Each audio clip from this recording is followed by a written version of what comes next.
Meus cumprimentos, eu sou Leonardo Júnior Borges da Silva, formado em Ciências Atuariais pela UFMG. Olá, tudo bem? Meu nome é Justine Gonçalves, eu sou atuária de formação e professora na UFMG. O objetivo desse trabalho foi fazer a modelagem do número de feridos e de acidentes de trânsito nas rodovias federais para o triênio de 2021-2023, direcionamento para as campanhas educativas da Polícia Rodoviária Federal. A motivação deste trabalho, basicamente, é tratar o problema do acidente de trânsito no Brasil.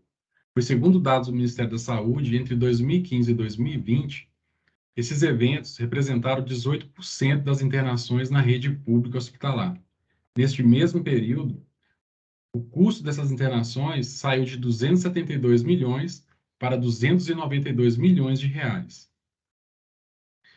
Tratando-se de um evento evitável, a discussão sobre a educação para o trânsito ganhou espaço nos últimos anos, e a Organização das Nações Unidas declarou o período de 2011 a 2020 como a década de ação pela segurança no trânsito.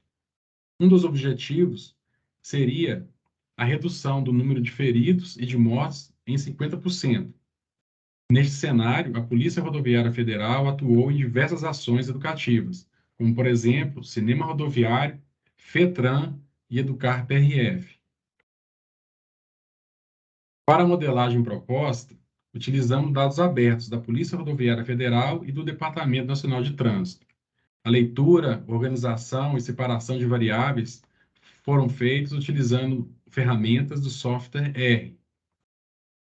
Para o objetivo desse trabalho, utilizamos como variável a frota de veículos, que foi agrupado por região geopolítica do Brasil e servirá neste modelo como uma medida de exposição ao risco de acidente.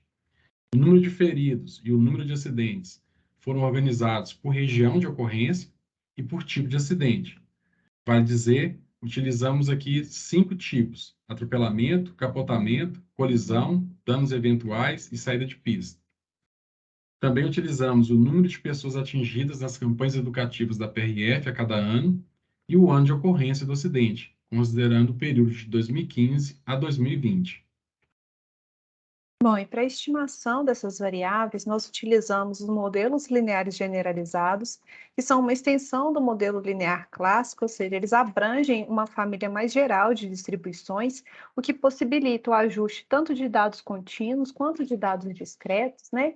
E a especificação da distribuição de probabilidade é que ela pertença à família exponencial.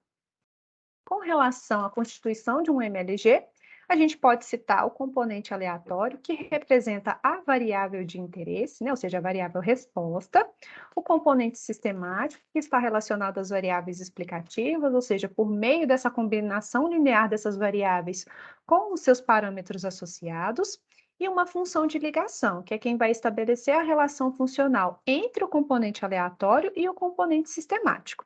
Para este trabalho, a gente utilizou a função de ligação logarítmica, que é muito utilizada no ajuste de dados de contagem. Para a gente realizar aqui brevemente uma análise descritiva, nós trouxemos os box plots da taxa de feridos e de acidentes por região, onde a gente observa aí que, na mediana, a região sudeste é a que apresenta a menor taxa para ambas as variáveis e vai ser, então, a nossa região de referência para a realização de comparações. Já com relação ao tipo de acidente, nós percebemos que a taxa de feridos e de acidentes ela é maior para o evento colisão, que vai ser o nosso grupo de referência. Desta forma, passamos então para as modelagens, considerando inicialmente duas distribuições, distribuição de Poisson e binomial negativo. Após alguns ajustes, descartamos a utilização da distribuição de Poisson, pois seus resultados demonstraram que ela não se ajustava bem aos dados, ao contrário da distribuição binomial. Encontrada a nossa distribuição, fizemos então a validação cruzada. Utilizando os dados de 2015 a 2018, fizemos o ajuste de um modelo e estimamos os dados para os anos de 2019 e 2020. A partir daí, podemos então fazer a validação com os dados observados para esses anos. A figura 1 demonstra a dispersão do número de feridos estimados versus o número de feridos observados para os anos de 2019 e 2020.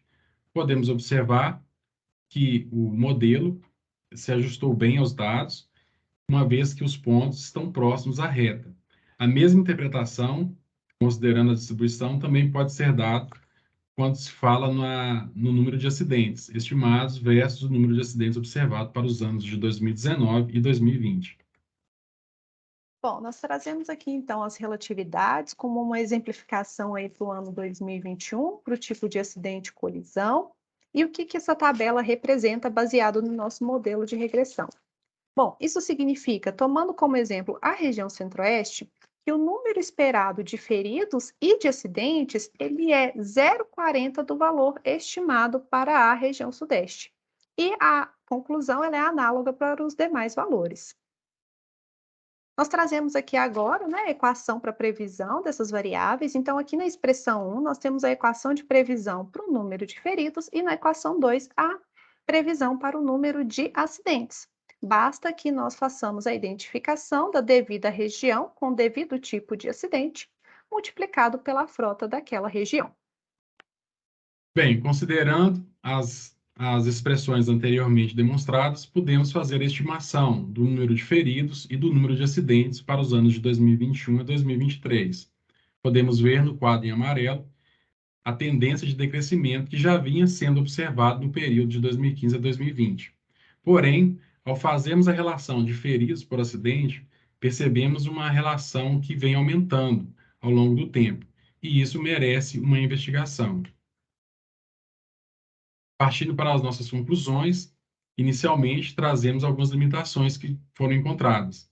A primeira delas, a falta de uma medida de exposição mais fiel às variáveis de interesse, pois entendemos que uma medida de exposição mais adequada seria a frota circulante em cada região. Também o tempo exíguo para a exploração de outras covariáveis que poderiam ser importantes para a explicação do modelo. Outra limitação foi a falta de tempo para o tratamento de inconsistências nos dados. A título de exemplo, o número de pessoas atingidas na região sudeste demonstrou uma inconsistência e também o número de pessoas atingidas vinha aumentando a cada ano, porém ele não foi significativo no modelo, o que justificou a substituição dessa variável pela variável ano.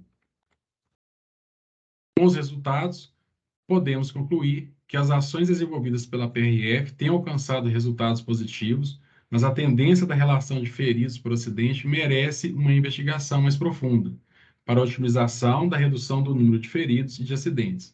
E isso fica como uma proposta para trabalhos futuros.